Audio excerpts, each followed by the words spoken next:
Hey gamers, Maniac here with GameAccess.net doing my next site podcast. Now, I know that many of you guys have been requesting different podcast topics for me, and trust me, I have been reading all the comments that you guys have been saying, and I appreciate all the comments that I've gotten, all the positive likes that I get on my videos. But this week, I don't know, I just kind of had to do something a bit else. But I can assure you that if I'm able and you guys give me a comment or some other type of request, I will certainly take it. And it may take a while for me to be able to produce it, but I'm certainly taking all of the comments in stride.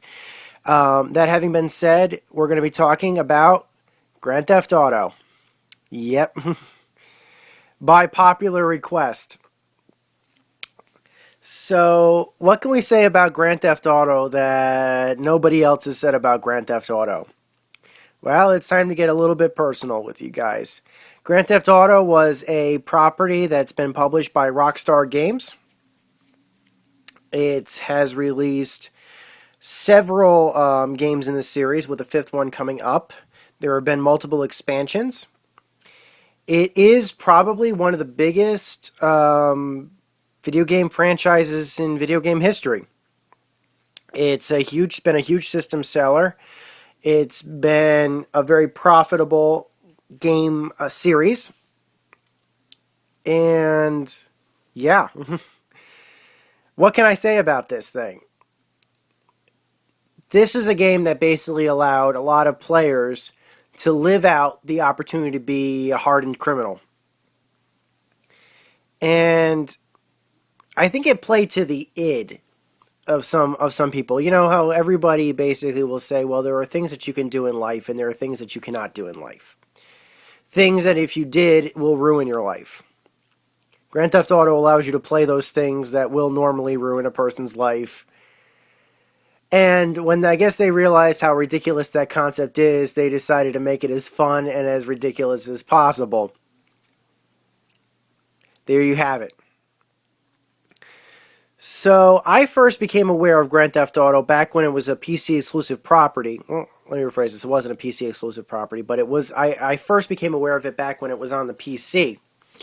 When I was in high school, we actually had in our schools pretty capable systems.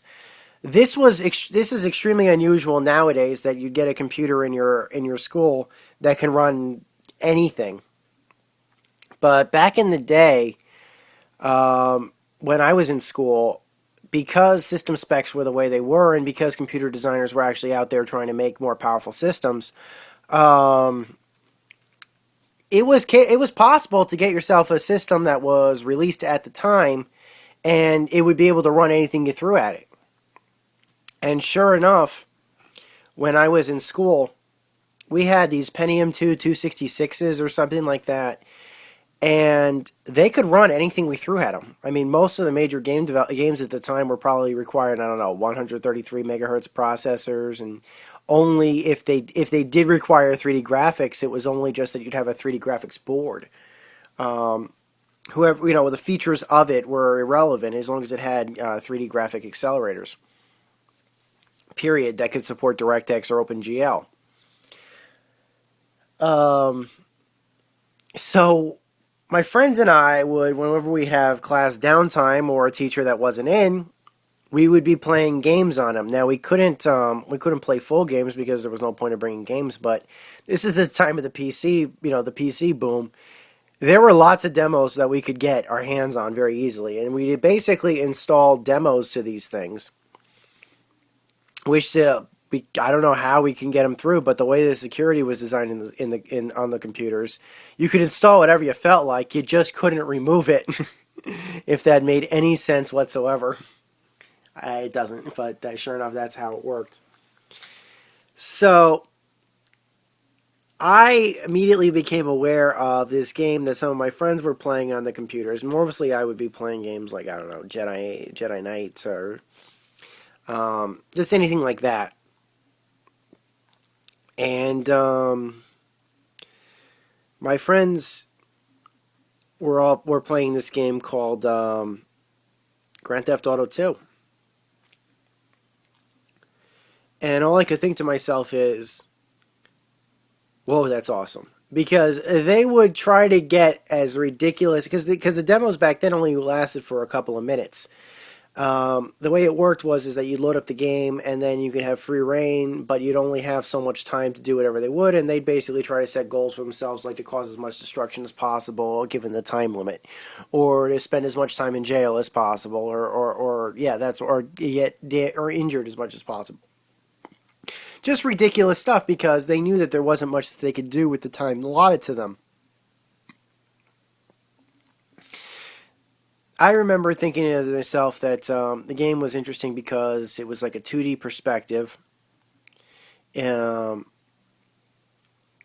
I'm sorry, like it was like a top-down perspective. It was practically two-dimensional, and you can move your guy around and pick up power-ups and get jobs from payphones, and do whatever it took, whatever was necessary to complete the objectives, to get from place to place and stuff like that.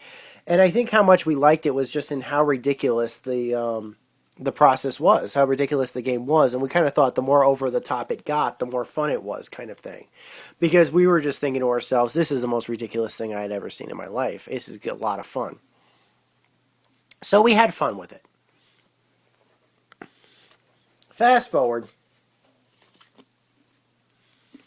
I never picked up a copy of the game for myself, but there were plenty of other games that I was interested in. But it was certainly a fun little diversion. I couldn't have imagined that I would have wanted to play Grand Theft Auto for a very long time. Um, Meaning, like, I could never imagine myself. I could imagine myself based upon that demo experience playing it for like about 5 minutes, having some fun, and then quitting. I could never have imagined playing it for a long period of time. So I never picked it up myself. Then years later, and I think this is still true. Um, well, actually, I'm getting a bit ahead of myself.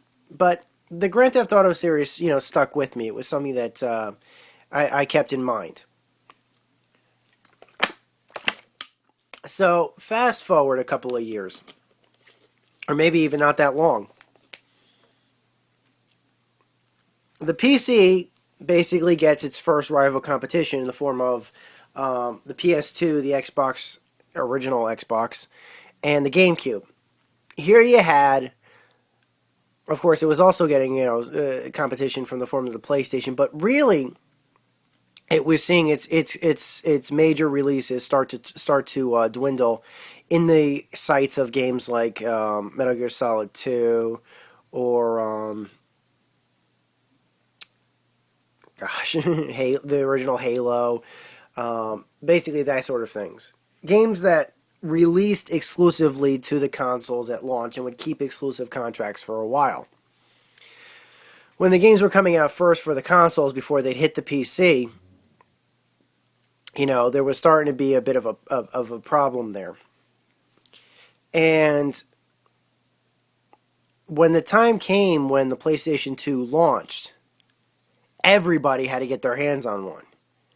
Just everybody had to get their hands on. Sony couldn't meet the demand for months on the PlayStation 2. And it wasn't actually based that much off of the games that were at that point out. When the PlayStation 2 launched, it didn't really have a good launch lineup. But what it did have was DVD support at a time when DVD was just taking off. It was released at the perfect time, and it had PS1 support. So not only could it play PS1 games that people already had, it could play DVDs, which many people already had or wanted to get anyway, and it was compatible with that. It also had an extremely interesting library of games that were coming out for it in the future that people had to look forward to, like Metal Gear Solid 2 and stuff like that. And then Grand Theft Auto 3 gets announced. Now, when Grand Theft Auto 3 gets announced, I'm sure obviously people remember the Grand Theft Auto pedigree and stuff like that, but not too many people were really looking that close to it. And here's why. From what I was hearing, it didn't have a very good E3 showing. leading up to release. I don't know, something about its E3 showing I'm hearing rumors about it, where it was just kind of a disappointment. And everybody that was interested in seeing those games were more interested in a different game that Rockstar was doing called State of Emergency. Like the buzz was around this game called State of Emergency, and nobody really cared that much about Grand Theft Auto 3. Then Grand Theft Auto 3 came out as a PlayStation 2 exclusive at launch. When the game got released to the fold, everyone went crazy. Now, the development cycle of Grand Theft Auto 3 was kind of an interesting thing. There was a company called Gathering of Developers. They were made up by ex-Ion Storm guys, as well as a few other developers and developing stars across the early PC gaming industry. And these guys formed together because they were people, basically. They had personal skills. They knew what it took to make games. They had a lot of friends in the industry. They knew how to talk to publishers. They knew how to talk to developers. So they could basically become middlemen and getting games produced. They had very quickly a lot of major properties, major games ready to go. They had the Serious Sam people. They had Max Payne people. They had, I think they had Duke Nukem at one point. I think they had Duke Nukem Forever at one point. They had, just basic, and they had I believe they had Grand Theft Auto 3. Well, here was the problem. God was very much needing capital. They had the properties, but they didn't have the money to continue development, or they didn't have the money to keep themselves operating. On top of that, the people that they were working with, the publishers that they were working with, were slowly bleeding power away from them. They were working with a company called Take-Two Interactive, which, as far as I know, the earliest stuff that I'm aware of was probably in those early FMV adventure games like Ripper and stuff. So what basically happened was that Gathering Developers had basically a golden ticket. Now, I'm sure I'm going to mention all these games, like, as I mentioned before, they had these games like, Serious Sam, Grand Theft Auto 3, Max Payne, and you're thinking to yourself, these are all of the major, I know these properties. Even today, I know these games. And in fact, I hear they were really popular. Why haven't I heard of God? And that's because God had to sell.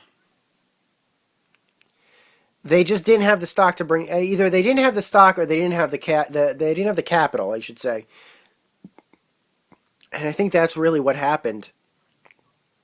They either didn't have the power, or they didn't have the money to bring these games to release, and therefore reap the benefits of the retail releases. They had released one or two games like Kiss Psycho Circus and stuff like that, which were also done by a team that was ex-Iron Storm developers. That got together. But the problem was that in the early stuff that they were doing, like Kiss Psycho Circus, was either too expensive to release or just didn't sell well enough to recoup its, or something like that. There just wasn't enough for them to keep operating to publish all or produce all of these games. And so God had to sell all of everything that they had directly to Take-Two. God went off and or I'm sure to say the people that worked on God became pretty much, moot. And what did happen was that the guys who worked at God, who were no longer had a company, decided to start their own company called Substance, which was going to focus on which was like a idea to be a DVD magazine on alternative culture. I've already written about that on my site. Mike Wilson, if you're listening to this, I seriously doubt it, but Mike Wilson, I was really plugging for you on that Substance thing. The Substance didn't do too well. I think it was just too soon. I mean, nowadays you have stuff like what PlayStation tried to do with the core digital download magazine, and you'd be surprised. Like you'd ask yourself, it's like in that day and age, DVD magazine. I think it was just too early for that sort of thing to happen. So then the Grand Theft Auto basically went over to Take-Two. The second that Grand Theft Auto 3 hit the market, and everyone finally got to look at what was the the PC gamers had already known as the Grand Theft Auto formula, but this time in glorious 3D with pretty realistic looking graphics for the time on very popular hardware, the Sony PlayStation 2. Let's face it, the Sony PlayStation 2 was probably one of the most successful consoles of all time, only probably dwarfed by the Wii, but that was later. At least I think the Wii probably dwarfed. I honestly I don't know off the top of my head. But the PlayStation 2 was probably at that time the most successful console of all time, and it definitely was the winner of that generation's console war.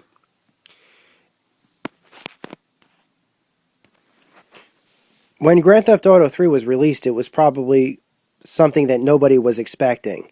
Its level of success was beyond what we had seen before for any type of video game. It might have been that the PlayStation had a really good install base. It might have been the game just resonated with people. Something about the graphics, the technology, the humor, the gameplay, the storyline. The fact that we hadn't really seen an open world game like this before, where you could literally do anything, and it was such a ridiculous universe and yet realistic in a lot of ways, based upon its graphics and appearance. Everyone just flocked to this game. It sold PlayStation 2s. It sold like crazy. It immediately turned Take-Two from some small little publisher. They were so flushed with cash from the sales of this game. It pretty much overnight turned them into a publisher powerhouse, which they still are to this day. In fact, actually, Take-Two changed their name to Rockstar just because the Rockstar brand was so strong based upon the sales of Grand Theft Auto 3. Now, I know what you're saying. If you look at Grand Theft Auto 3 today, you probably think, okay, there's primitive graphics to it. It's not really accurately based upon any actual realistic city. It's kind of a cartoonish type, oversimplified, over realistic, or not so realistic. It's more of like it has realism, more of like a movie's quote unquote realism than it does realism. And you'd be right. And the game still sold, but it was still something new. These were the people that had the PlayStations were kind of people that I wouldn't say missed out on Doom, but these were not the people that were exposed to the PC games of the turn of the early 90s. These were a lot of players who had kind of been kept away from the extreme, almost, kind of like a lot of the extremes. They still had violent games coming to the platforms. Like, don't get me wrong, you still had games like Killer Instinct or Mortal Kombat for the fighting games. You still had games like, what do you call it? You still had games like Metal Gear Solid with violence, of course. The M rating was plenty on console games at the time. But here was something where you were literally playing a bad guy. In most cases for games, you were doing bad things, but you were doing it in the name of heroism. You were saving people. You were harming bad people. Here, you were just having a blast. It was something new. It was something, we had played bad guys before, but nowhere were we able to do like this. And that just happened to, I don't know. I think to this day, I still think that it has something to do with the fact that it perfectly kind of represented the dark side of people. It kind of responded to the id nature of a lot of people. People that would not ever do anything bad in their entire lives, and now still to this day would never do anything bad in their lives. I don't know. Maybe because of how ridiculous and cartoonish this game kind of appeared and allowed you to be. They enjoyed every second of it, and probably to this day still enjoy every second of it. So, everybody starts talking about Grand Theft Auto 3. And a lot of people start clamoring, why is it not out on other systems? I remember the first time I ever played Grand Theft Auto 3 was probably on my cousin Vinny's Yes, I actually have a cousin Vinny. I'm not even joking about that. Was on my cousin Vinny's PlayStation 2 because my cousin Vinny had a PlayStation 2 very early on. I think he got it that Christmas or something like that. And because of that, most of the major games that were coming out that were exclusives to the platform, like Metal Gear Solid 2 and like Grand Theft Auto 3, and later on some of the other ones on the system, he was getting. And so I think probably my first experience playing with it was when I was playing on it off his system. And I was just wowed by all of the things you could do with it. Like you could drive cars, you could fly planes, you could take missions, you could, do all this crazy stuff. But still, I never liked I never liked when personally for me when I started playing it. I only liked I was my interest was in the missions. I wanted to do missions. I wasn't really interested in just doing bad things for bad things' sake. I wanted to complete the story. I wanted to continue the story. And eventually, the game does get announced for the PC. And I pick up the game probably the year, I think it was 2003, when they did a PC version. I was living in California at the time. And yeah, I think that was it. I remember picking it up, and I think I was talking to I think I picked it up at a Target, and this was like the first time I ever got carded for picking up a game, and I ran my mouth off of this person. Now, I was certainly over 18 at the time, and I had an identification, but I never agreed with age checks or voluntary age ratings. I mean, I don't mind if they slapped a label on the game saying G rated or PG rated or anything like that. It never really bothered me. But as far as I was concerned, and I still to this day believe this, if you are going to restrict somebody from buying anything just based upon their age, that is discrimination. That's all it is. It's not discrimination in the case of law. Like, let's say there's a law that says, oh, a person over 21 can't drink alcohol or something like that. That's the law. But there is no law to protect games. In fact, actually, those laws were, in fact, recently, last year, determined unconstitutional. You couldn't have a law like that. It's a violation of the First Amendment. So basically, this was a form of discrimination amongst retailers against age. And to this day, I still have problems with that. But I'm not carded as much as I used to be anymore. In fact, I'm not really carded anymore. I think since there's either two possibilities. One, since California retailers have decided that they really can't enforce this, or two, I just don't look like I'm the kind of guy that would be carded anymore. I'll let you decide. I'll let you guys decide on that one. But I do remember talking to one retailer recently, and I won't go into where and I won't go into who said this, but I definitely remember one particular person working retailer did tell me that they had problems enforcing this type of thing, and they have been accosted by other people similar to how I felt, and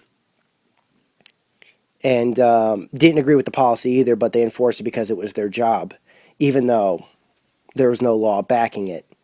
And we had a nice conversation about it. We did. And I didn't give them a problem because it looked to me like they had already had somebody talk to them about what I would have said anyway. And on top of that, I remembered I kind of just, as I get older, I kind of get a bit more tactful. When I was younger, I was certainly a bit more open mouthed, if that gets any. I guess with age doesn't really come wisdom, but with age comes the desire to at least keep your mouth shut. So, take for that what you will, guys, and I'm sure that you guys have your own opinions, certainly, that either agree with me or differ from me. It's fine if you have either. That doesn't bother me. You're free to have your own opinions just as I'm free to have mine. And I do not do this to retailers anymore because, I don't know, I guess with my older age, I just don't care anymore. Or at least I know that they're not responsible. So I will usually crack a joke about it. If I do I think the worst I ever get is I crack a joke. Because I remember one time my mother got carded for buying a game for me for Christmas. This was a couple of years ago. And I've written about this on the site, but I specifically remember my mother, of all people, by some clerk, and I don't know who it was because my mother never described them, so I don't know if it was a man or a woman or whatever.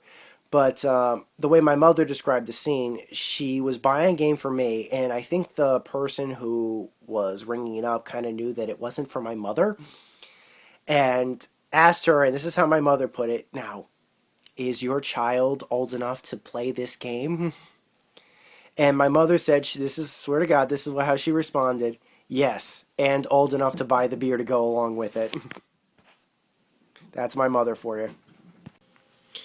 So, what happened when I started playing Grand Theft Auto 3 myself? Well, let me tell you, I can tell you that probably the first experience I did after installing the game to my PC was I distinctly remember just turning on the radio in the menu system and listening to the chatterbox. I wasn't playing the game at all.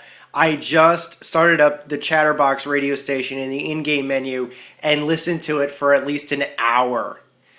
I loved just the radio stations alone. When you create a game and all I'm interested in at first is what catches me first is the radio stations, that's extreme attention to detail. And I started playing through I finally did start playing through Grand Theft Auto 3. And believing, oh, certainly, I thought it was just as good as everybody said it was. It was great and I love the PC controls. I thought the PC controls worked perfectly for it. In fact, I thought, having played it a little bit on the PlayStation 2, I kind of liked the PC control system better because I was always used to the mouse and keyboard setup. And I kind of felt to myself that that worked better for the interface that they were going for with the Grand Theft Auto games.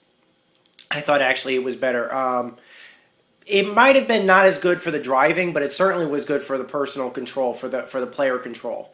When wandering around on foot, I thought it worked pretty well.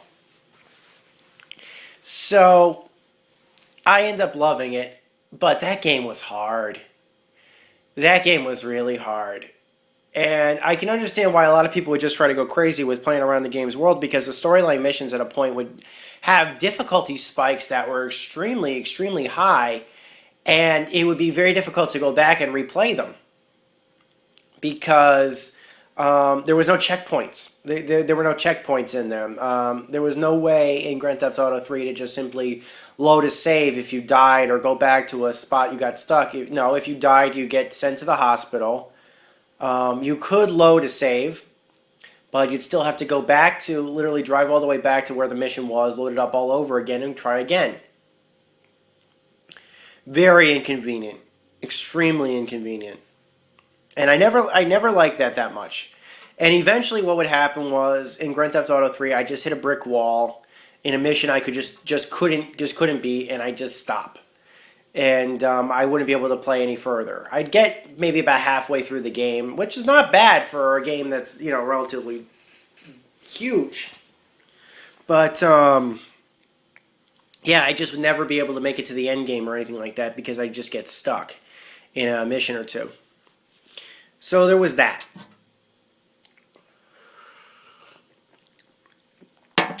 Don't know if I have a favorite mission per se in Grand Theft Auto 3. Or favorite characters, but I did like the guy with his mother. I loved him. I thought he was great. I can't remember what his name is off the top of my head, but I'll talk about him more later. And of course, I'd always have Laszlo's Chatterbox on. There was not a time where I was not playing Laszlo's Chatterbox on the radio. In fact, actually, I remember going into the system files for the PC version, getting the WAV files for it, loading it into a CD burner program, and burning a music CD with the audio WAV file from Chatterbox, so I could listen to Chatterbox while I was in my car driving back and forth from school.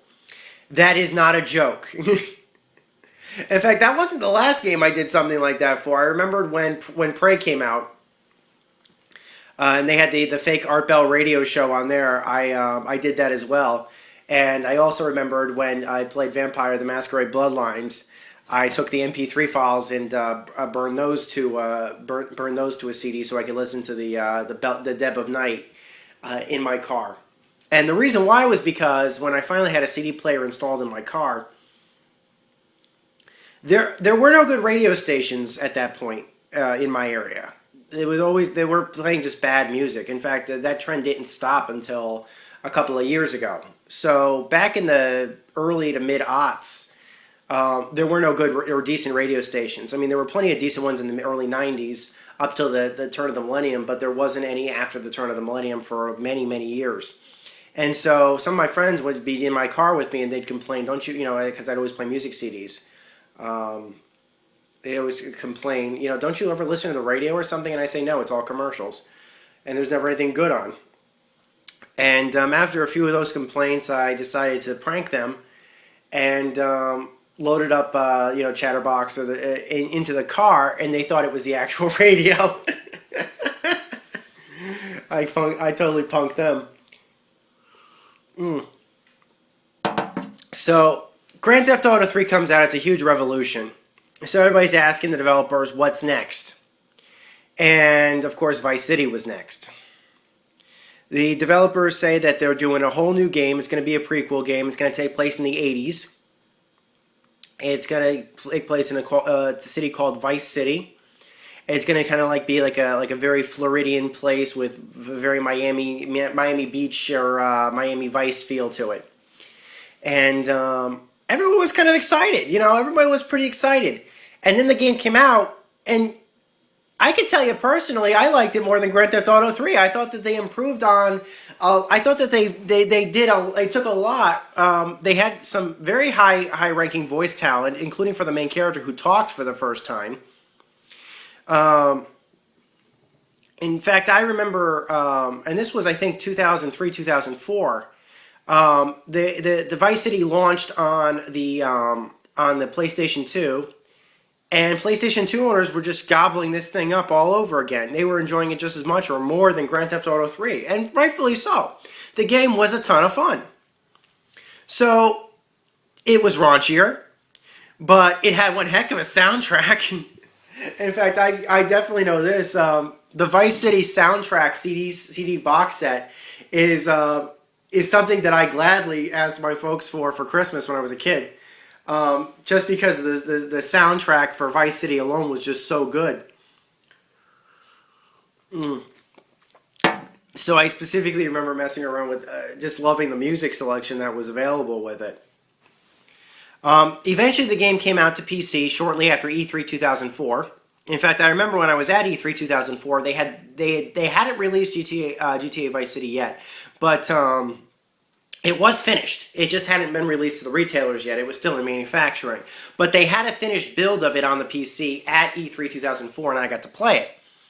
And I thought it was great. I thought it worked. It was I thought it worked pretty well with the keyboard and mouse campaign, just as Grand Theft Auto 3 was. I was kind of hoping that it'd be a bit easier to get, or that the missions would be a bit easier to get through.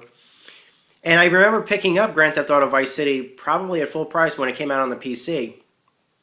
And loving it, but again, not being able to beat it. Trust me, there were a lot of people out there that got a lot farther than I could.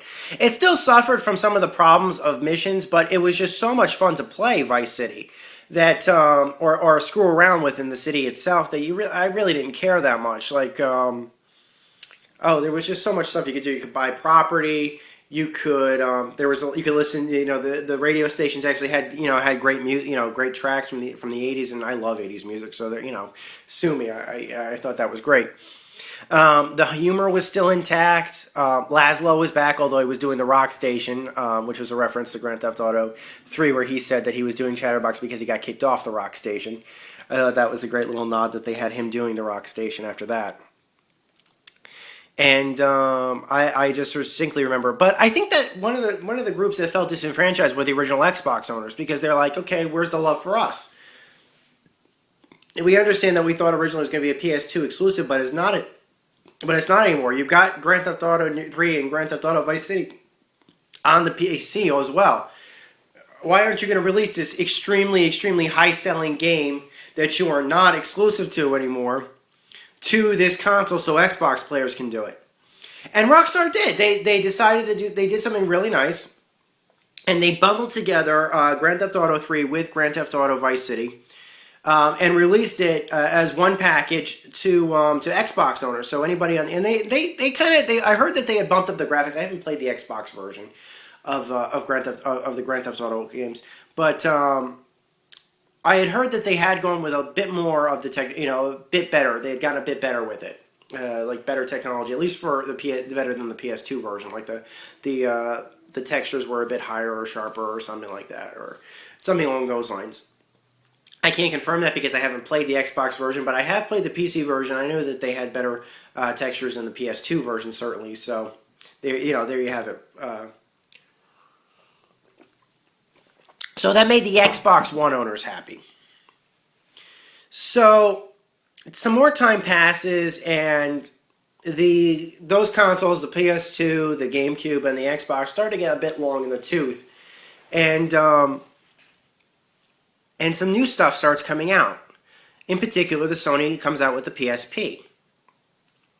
Now, the PSP, for many of you who know, when it was released at launch, it was directly competing with the Nintendo DS. Now, everyone didn't think too much of Sony in releasing this Nintendo DS. I'm sorry, in releasing something in competition with the Nintendo DS, because Nintendo had always dominated the handheld market. There was just something about their method philosophy that always worked for handhelds.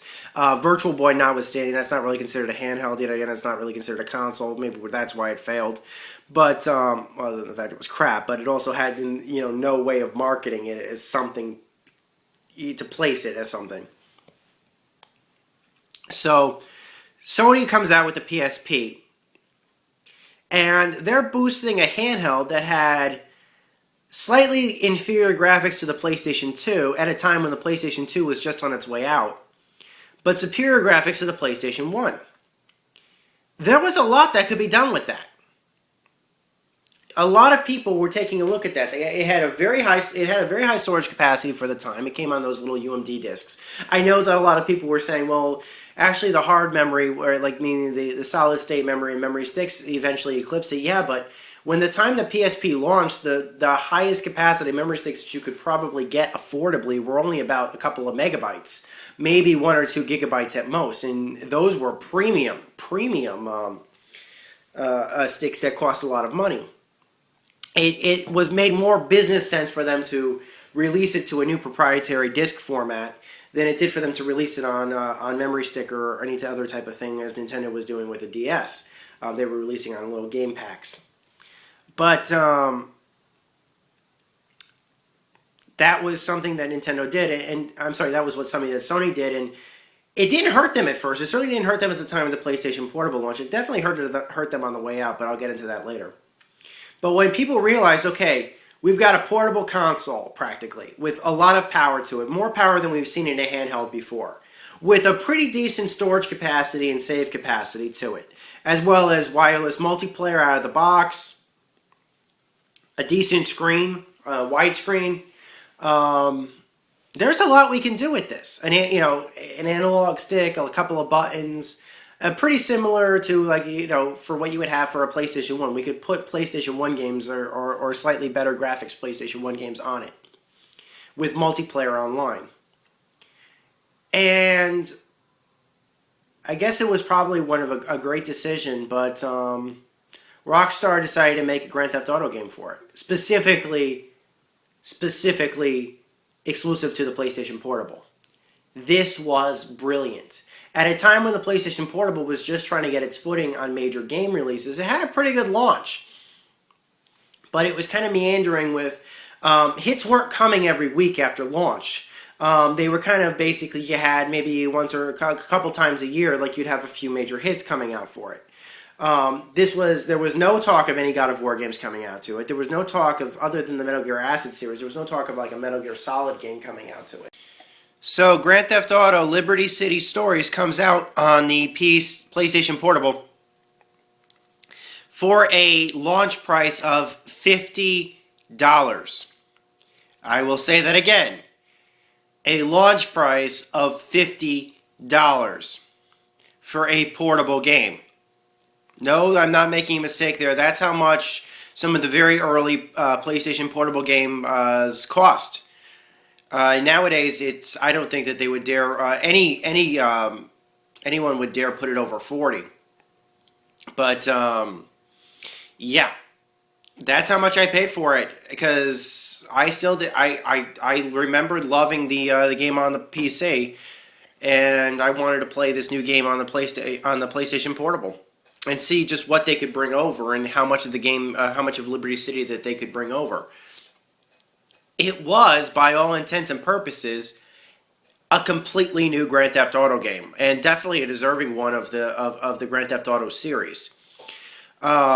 Everything was, as far as I was concerned, intact. The radio stations were intact. In fact, there was more diversity.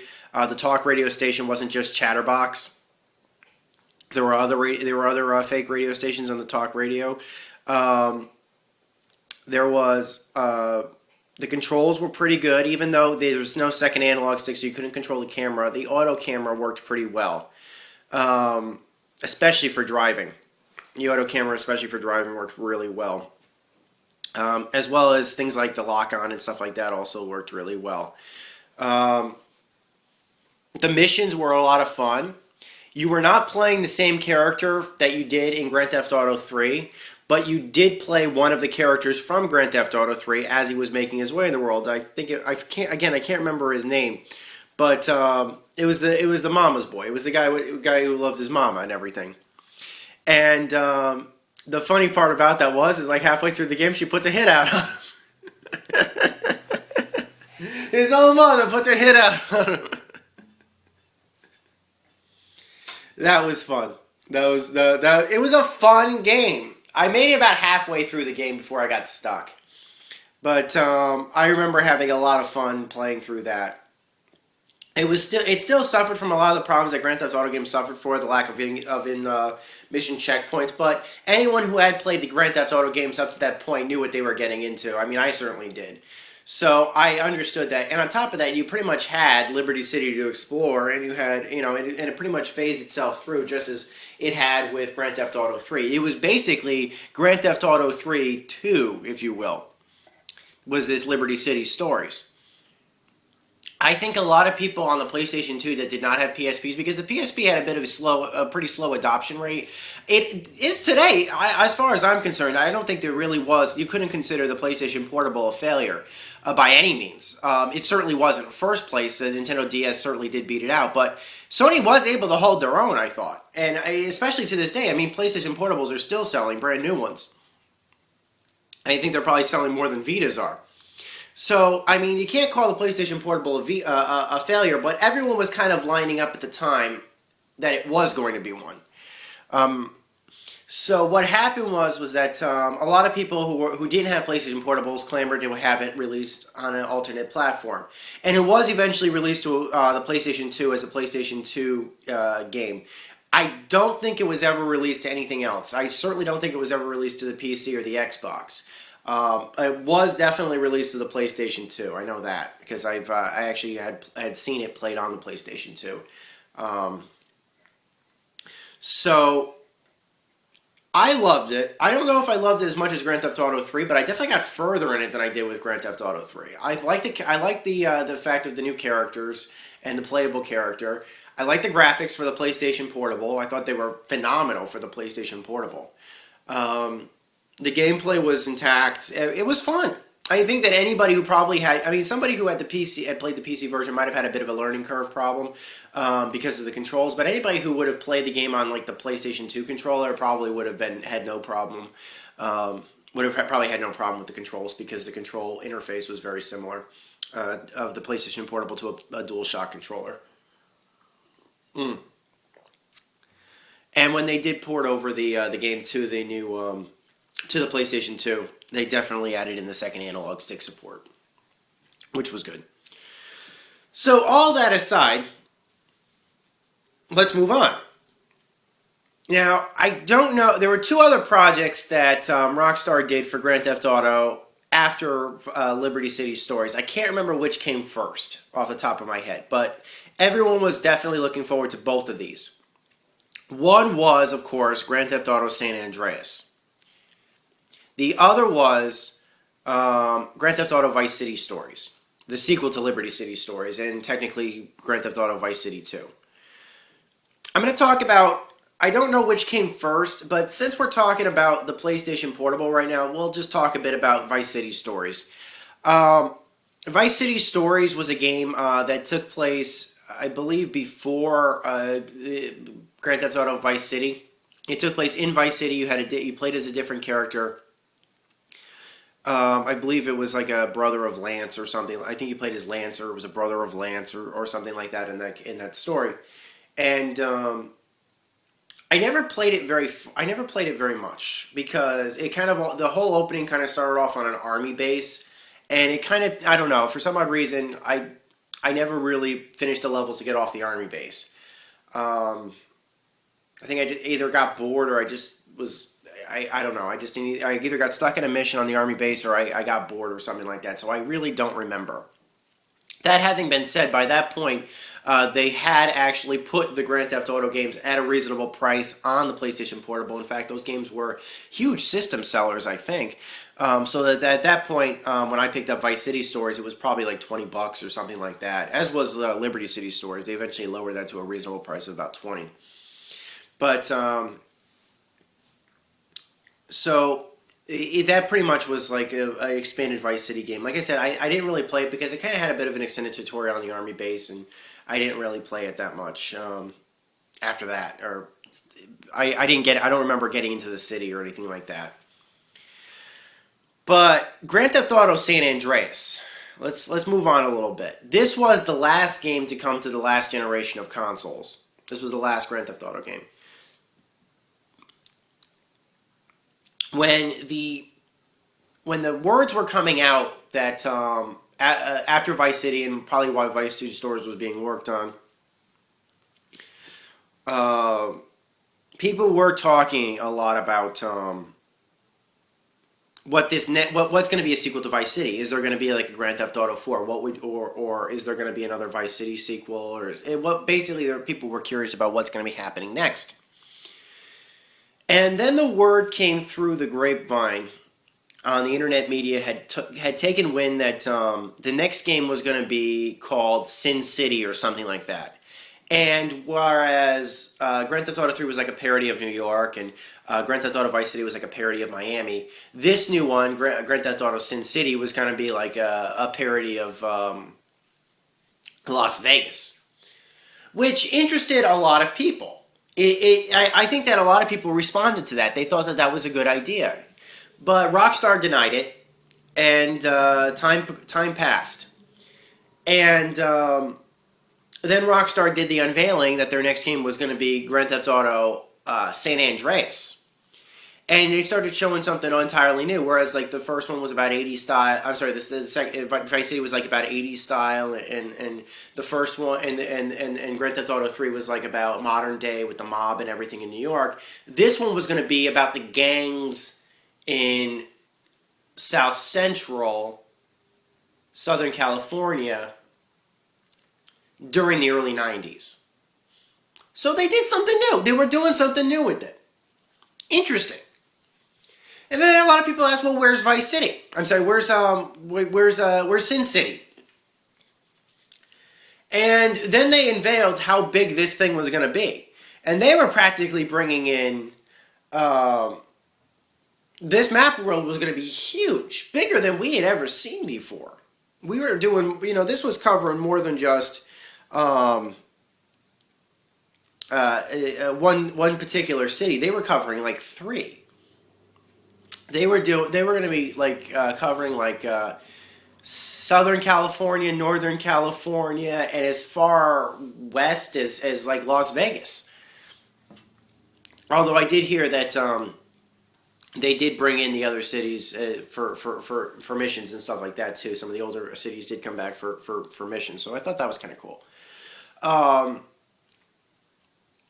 And also, like all the other ideas behind it, like the possibility of like of going through the woods in the Pacific Northwest, or checking out the like Area 51 and stuff like that, or traversing the desert. That interested people. Heck, it interested me. Now, of course, obviously, it did go to the PS2 first. I might have gone to Xbox quickly after that, because I don't think there was ever any question that there was going to be an Xbox in the PC version. Although I definitely remember the PC version wasn't available at launch. That took a bit of time extra to get that out. Um, and sure enough, it sold. My first experience playing the game, again, was on my cousin's PS2 because, like I said, I was going to get the game on PC when it came out, but I wasn't going to. It hadn't come out yet, and my cousin had it. And I remember he was just kind of flying around on the plane doing the plane training missions, which was kind of like around, I think he was flying around the Grand Canyon or something like that. My father, who doesn't play video games, saw my cousin flying around the Grand Canyon, and we had been to the Grand Canyon, thinking, wow, that is just so awesome and accurate, thinking that the last thing he would have thought was that that game was Grand Theft Auto, especially after all the bad press and the bad publicity that the series had gotten since Grand Theft Auto 3 had come out. Trust me, there was more to come, and I'm going to talk about that in a little bit. So the PC version comes out, and I guess everybody's going to kind of want to know what I'm going to be talking about now. Kind of has a good idea about what I'm going to talk about, and I'm going to just talk about this briefly for two reasons. One, that I don't like this story. I don't like that this happened. I just don't. I have the opinions about who I believe is responsible, but I do believe that the media kind of overly sensationalized this to the point of ridiculousness. Absolutely beyond ridiculousness. And I obviously, so yeah, we're going to talk about hot coffee here. Now, in Grand Theft Auto San Andreas, you can have girlfriends, which I don't think was possible in the earlier Grand Theft Auto games. The way it worked was that you'd meet a girl and you could take her out on a couple of dates, and like the whole objective was to see how good your relationship status was, and if it was good, then will she be spending the night is like the big question. So,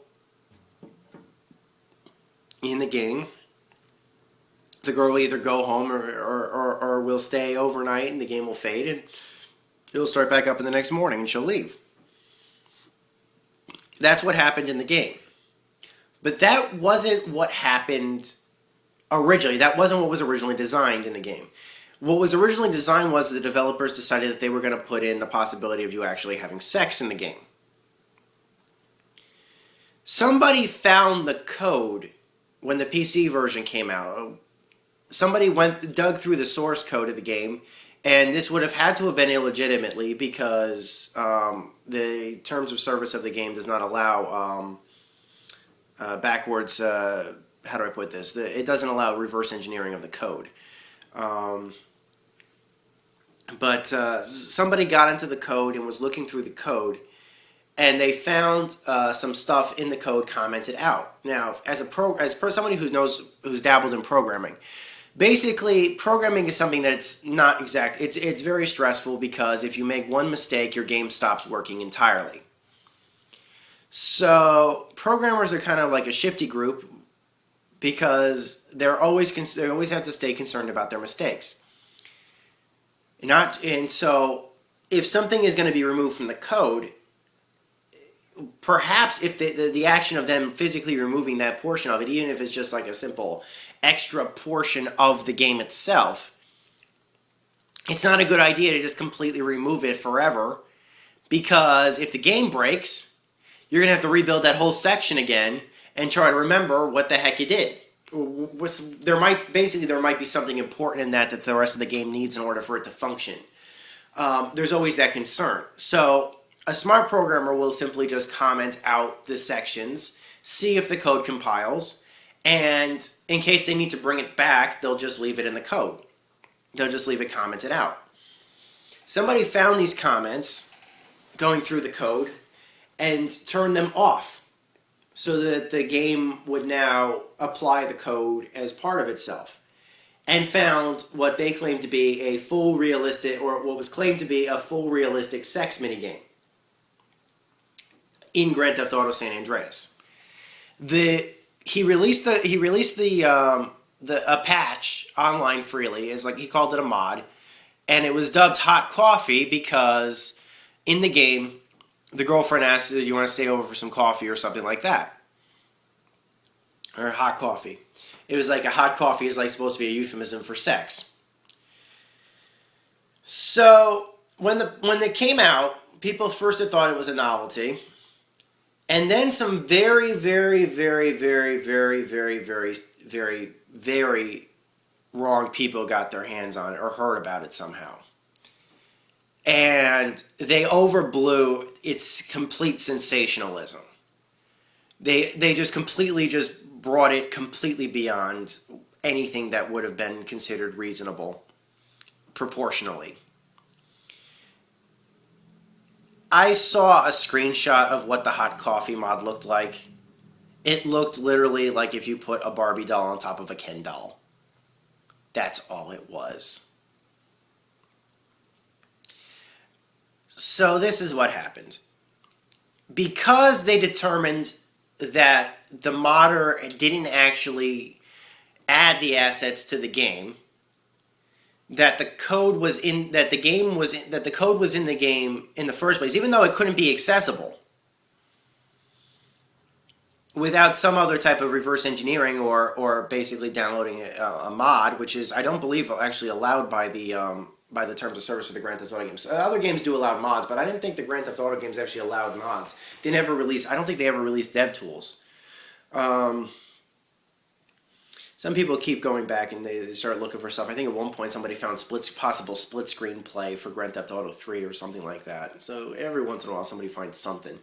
But that's what happens. I mean, with game developers, there's always stuff. And in case you're wondering why didn't they take it out, it's because, well, number one, they never, it's a violation to even go looking in that thing in the first place. And number two, they were concerned that the game would not work. They would have concerned that it would have taken longer for them to. They would not have been able to have met deadlines to have the code removed. It would have broken. It could have possibly broken something. So they did it for their own. They did it basically to ensure that the game met its own. They decided because they didn't include it as part of the game. Obviously, they were censoring themselves there, or at the very least, they didn't think it worked very good. Any of those options are fine. I don't think they ever completely said why they didn't do it. But it got to the point where the ESRB re-rated the game as an AO. And that required that all of the games be slapped with an AO rating at the retailer level. Now, when a game is rated AO in this country, the majority of retailers will refuse to stock it. On top of that, the majority of the consoles will refuse to support it. AO is practically a banned rating. I have absolutely no idea why. I understand. I have no problem with them having an AO rating. Or the AO rating existing. I have no problem with that. You can have the AO rating, fine. ESRB, I have no problems with you having it. What I do have a problem with is that it being treated as a banned rating. Because it's a legitimate rating just like any of the other ratings. It's just as legitimate. It has its recommendations. I do think that they're a little bit explicit, but it does have its I don't believe that Microsoft should lock out AO ratings or deny a possibility of having AO ratings. On top of that, think of it like this. There already is parental protection software built into the Xbox 360, the PlayStation 3, and the Wii that will age rate and will parental lockout certain ratings. There are also lines of the code and stuff like that I remember back in the days of the Sega Channel, for God's sakes. This was like 93, 94 or something like that. There was parental lockout on the Sega Channel back then where you could literally, at setup, when you were setting up and this was a streaming Genesis service, you could do parental lockout and only have certain ratings available for your kids. You could lock out and just have like GA. Sorry, that was the old Eve, or it was called KA, Kids to Adults, which they changed to E later on. But you could have the E or you could have the teen ratings, but they would ban the M ratings, and there was no AO. There were no AO Genesis games back then. I don't even think that rating existed back then. But it just completely overblew everything. Fortunately, something like that hasn't happened since. Either the ESRB learned its lesson from something like that, or The only other time I can think of where something like that actually legitimately happened, where something found in the code changed the rating of it, was for Oblivion. Oblivion went from a teen rating to an M rating because they found a nipple or something like that in one of those static meshes that wasn't visible. That was it. But they never changed it. In fact, actually, the publishers disagreed with it, but they never changed it and they never altered the code any because the M rating wasn't a banned rating by any means.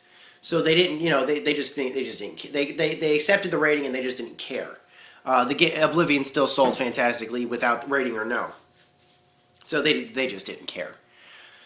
So that's what happened with that. The only other time I've heard of something like that happening again, but again having a positive outcome, was I heard that Heavy Rain had a bit of a problem, where somebody claimed that they had found like some type of situation of judgment or something along those lines during a scene in Heavy Rain where one of the main characters was naked, where you could have them getting up and walking around naked.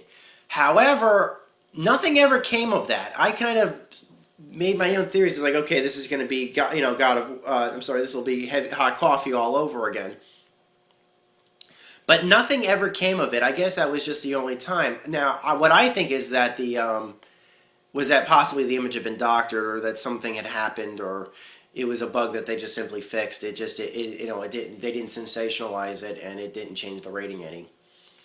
Because I think that they all realize that if they over-sensationalize things themselves, then how does it look to the mass, to the whole mass media, which is basically just looking for blood in the water on anything.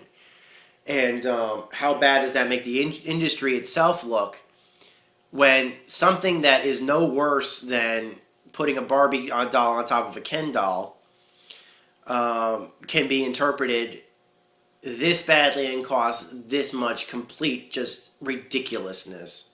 And it was complete ridiculousness. Grand Theft Auto San Andreas was pulled from the shelves. A new version of Grand Theft Auto San Andreas with the code removed was released. The PC version, anybody that had copies of the game originally, they could keep their copies.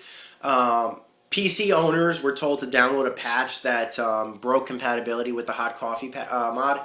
And then they released the clean version, quote unquote. It's called the second edition of the game on all the platforms, where the data wasn't in the code. For the PC versions, it was considered version 2.0.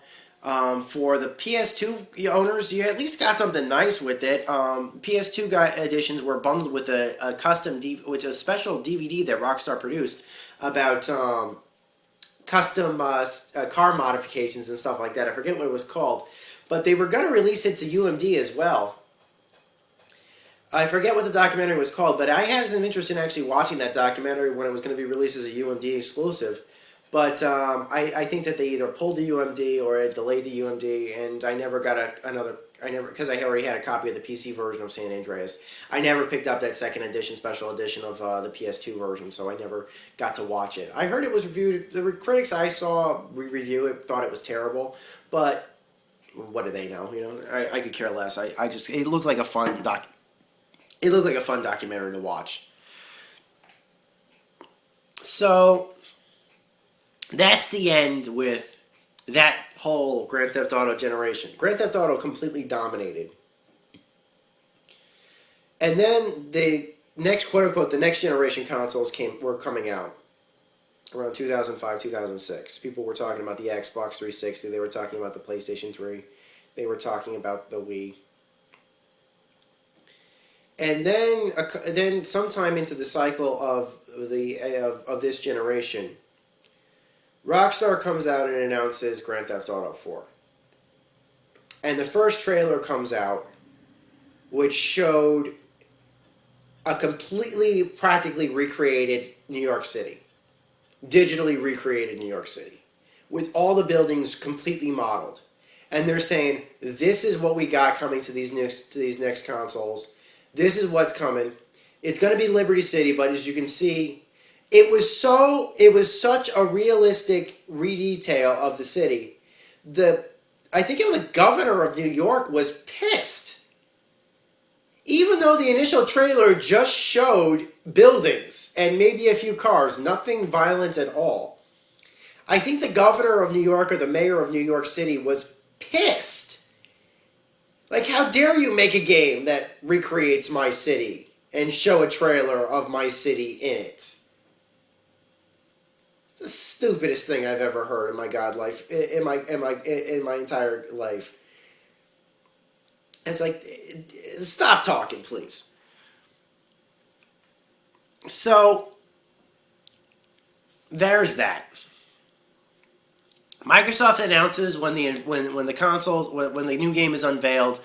Yes, it will be out on the other console, but we're getting some exclusive DLC missions, and it's only going to be on the Xbox 360. So, yeah, you better get the 360 version. Some time passes, and the game starts running up to release. I don't think the anticipation could have been higher, because everybody was like thinking to themselves, this was going to be a new Grand Theft Auto 3. This was going to be the next, you know, you were going to basically do Grand Theft Auto and all the new realistic capabilities of these new consoles are going to be available to us. It's going to be sicker than even the original Grand Theft Auto games were. And then but by this point, there were already games out like the Saints Row series and stuff like that were kind of in the wake of the Grand Theft Auto games not being out on the next generation consoles. The first Saints Row game was released as an Xbox 360 exclusive, and it solved a lot of the problems that I had with the Grand Theft Auto games. It allowed in-mission checkpoints. It allowed the ability to replay missions without having to load saves and have a million different saves. It allowed the ability to rewatch cutscenes and stuff like that. It had a lot of customization options. It was really, I was really excited. It's like, so basically Grand Theft Auto 4 was releasing in the wake of a series that kind of already had its innovations starting. People were already starting to innovate on that. After Grand Theft Auto games came out, it was like a huge, massive sandbox games coming out. Not a lot of them were good, but the sandbox was something that was always coming up in other games. Heck, No More Heroes had a sandbox for the first game. Everybody kind of wanted to, sandbox games were something that were coming out quite a lot, based on the success of the Grand Theft Auto series. And now here was Grand Theft Auto 4 releasing, and they decided that their best thing was going to be increased realism and increased interactivity. You'd be able to go into buildings and mess around. You'd be able to watch all kinds of TV broadcasts. You'd be able to, so more than just the radio stations. You'd be able to watch TV. You'd be able to watch cabaret performances and stuff like that. You'd be able to go, do whatever you wanted in this city. I don't know. I just got bored of it. Either that or I don't think I got stuck. I think I just got bored. It just didn't seem as ridiculous as I kind of was hoping for. And I think that a lot of people agreed with me, because I think that the game just didn't sell as well as I was expecting. It still sold phenomenally well, don't get me wrong. But I think that there were a lot of analysts that, like Michael Patcher and stuff like that, and even he admits this to this day, he expected Grand Theft Auto 4 to sell a lot more than it did. The game was great. Don't get me wrong. The game was very highly critiqued in the game, but for some odd reason, it just kind of felt to me like this was a different kind of Grand Theft Auto game. It just didn't have the ridiculousness or the exaggeratedness of some of the earlier Grand Theft Auto games. The part that allowed the disconnect to the id, basically. The game was still violent. Don't get me wrong. The game was still, action packed. But I don't know. It just didn't have that era of cartoonish ridiculousness to it that I liked. So then the first of the DLC mission packs comes out, The Lost and the Damned, and ironically, here's the thing about it: it wasn't part of the game campaign; it was its own separate campaign. And they said that a second one was coming. So the first mission pack comes out. I think if they charged like $10 to $20, I think it was 1,200 Microsoft points. I think it might have been 1,600 at launch. I don't remember, But it was quite a bit of money. But it's its own separate campaign. So the game comes out, and it's pretty popular download. I think it followed a biker gang, The Lost and the Damned. I think it followed a biker gang because they were, going through Liberty City. I never played it. I gotta be perfectly honest. I think that a lot of people kind of were like, this is a really big purchase. I'll just kind of wait for the disc to come out. And that's probably not going to happen until the second episode comes out. Sure enough, the second episode does come out, The Ballad of Gay Tony. And I think that brought back a lot of the ridiculousness. That I did find myself enjoying quite a bit. I played around in that quite a bit. So the two episodes are out. They're only out on the Xbox 360. PlayStation owners are kind of mad because there were a lot of problems with Grand Theft Auto 4 on the PlayStation 3 at launch. I preferred the Grand Theft Auto 4 box cover for the PlayStation 3 version, but I ended up picking up the 360 version simply just based upon the fact of I knew the episodes were coming to it. So after the two episodes come out for Grand Theft Auto 4, exclusively to the Xbox 360, some time passes, and then Rockstar announces that we're going to release these on disc. Both episodes will be on disc as a standalone. You won't need Grand Theft Auto 4 to play it. And then everybody's like, well, is this just coming to the PlayStation 3 as well? Yeah, yes it is. And then people said, well, if that's coming to the PlayStation 3 as well, does that mean that you're going to offer downloads for Grand Theft Auto 4 users on the PlayStation Network for those missions? Yes. So my guess is that Microsoft must have had some time exclusivity, and when the time exclusivity ran out, Rockstar just decided screw it and released the games on both platforms, and that's exactly what they did. Meanwhile, the PC version was also, I think the PC version was probably also out. I forgot about the PC version. The PC version did come to the for Grand Theft Auto 4, and everybody really liked it. I believe that everyone basically universally agreed that the PC version had the best graphics out of all of the versions, which is fine. It was great, but they had some problems with it in that it was part of the Games for Windows initiative, and a lot of people didn't like the Games for Windows. Even to this day, a lot of people don't like the Games for Windows initiative. But it did bring in some interesting things like compatibility with the Rockstar Social Club. I think it had its own like Rockstar Social Club app inside the game, which I don't think the other games had. But I always liked the Rockstar Social Club, although I think that it's very buggy because for no reason whatsoever the Rockstar Social Club does not allow you to change your email address. There is no excuse for that. Every other service provider allows you to change your email addresses. People change their email addresses all the time. You should provide a service that allows email addresses to change. There's no reason why not to. But other than that, I thought that was kind of cool that they brought in extra features from the Rockstar Social Club into it. I think that was one of the first games that did. The only one I could possibly think of was like a Midnight Club or something like that. There might have been a Midnight Club game that had first support for Social Club, but everyone pretty much kind of universally agreed that it was the Grand Theft Auto games that really brought the Social Club out into its forefront. And then later on, it was further expanded with games like Red Dead Redemption and L.A. Noire and stuff like that, where you would be able to unlock cool like extra missions or extra gear or extra weapons and stuff like that using the Social Club or logging into your Social Club account, and then you'd be able to track your missions using the Social Club. I thought that was really cool. So, what's coming next for the future of Grand Theft Auto? Well, I'm just going to say it. Everybody's kind of knowing about this already. It's going to be out in a couple of months. Grand Theft Auto 5. Everyone is looking forward to this game. I don't know how I feel about it because, like I said, I didn't really play a lot of these Grand Theft Auto games. I probably won't pick it up at launch, but I definitely will be picking it up. I'm fairly certain that Grand Theft Auto 5 is coming out at least at launch to the Xbox 360 and the PlayStation 3. I don't know if there's a PC version coming, but I'm pretty sure if there isn't, there probably will be.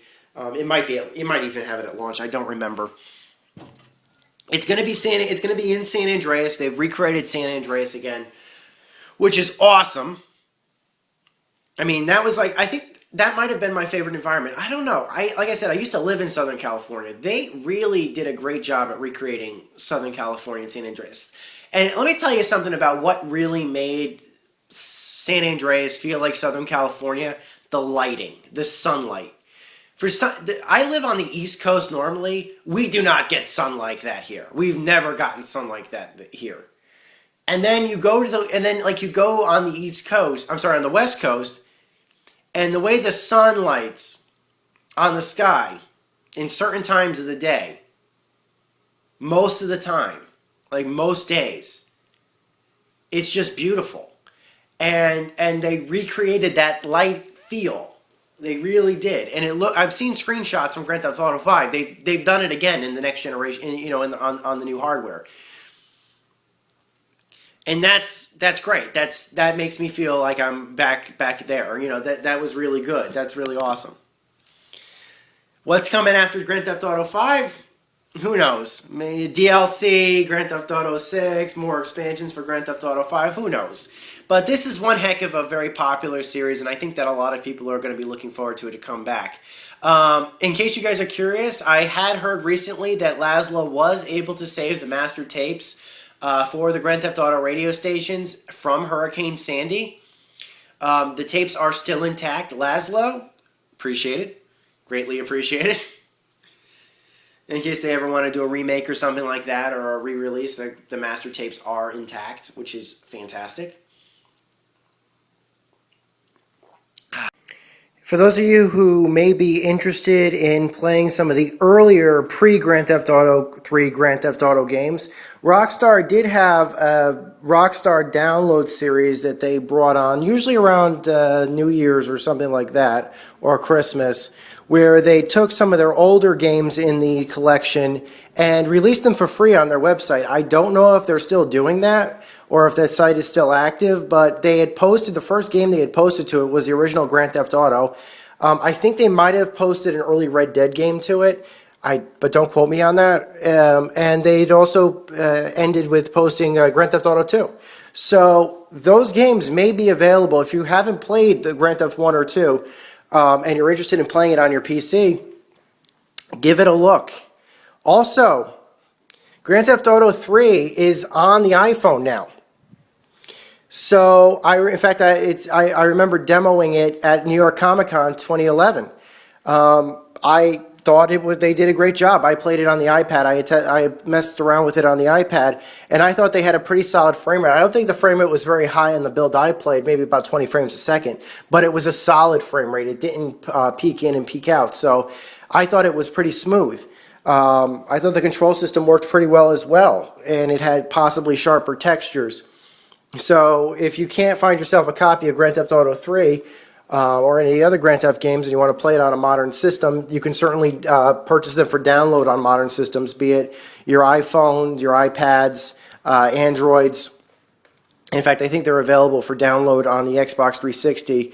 The original Xbox versions are available for download.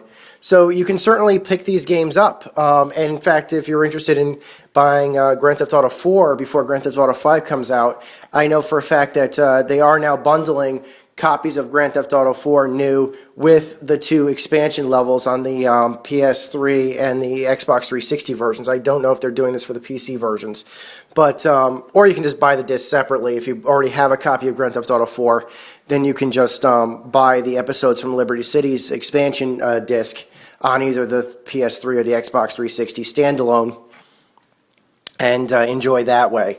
But a lot of options, a lot of possibilities. It's one heck of a long-standing series. I really like to express my appreciation for you guys for listening. And I just want to say until next time, this is Maniac with GameAccess.net. Over and out.